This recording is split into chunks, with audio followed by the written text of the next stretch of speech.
very much for coming in the municipality of Malungon. Welcome po, maligayang pagdating, maayong mapag-abot sa aton nga tanan.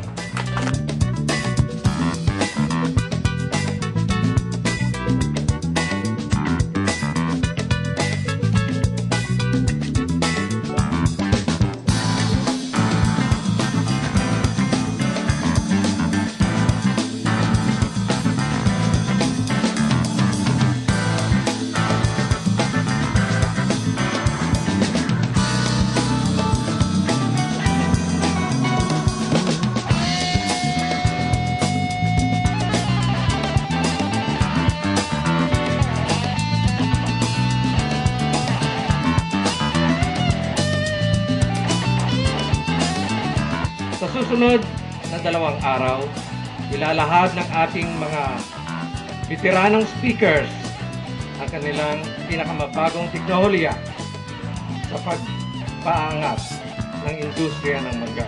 We are expecting that all participants of this Congress will enjoy all the events, and we expect all the gains we earn in this Congress will make all Mengyo stakeholders Mangga Ranon. So enjoy your stay in Gumasa, and the people of Sarangani Region 12 guarantees these events to be very memorable. Thank you very much and enjoy the 13th National Menggo Congress.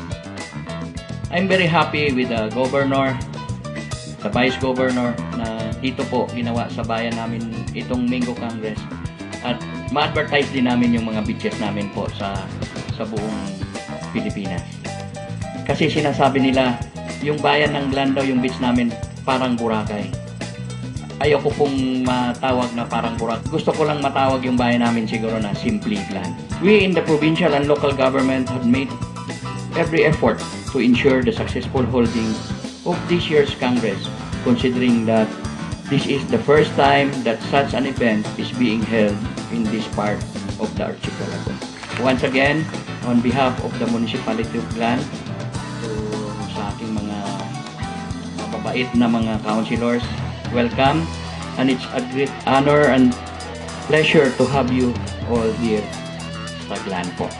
So sana mag-enjoy po kayo sa stay ninyo, and once you are here now, Glan is yours. Thank you.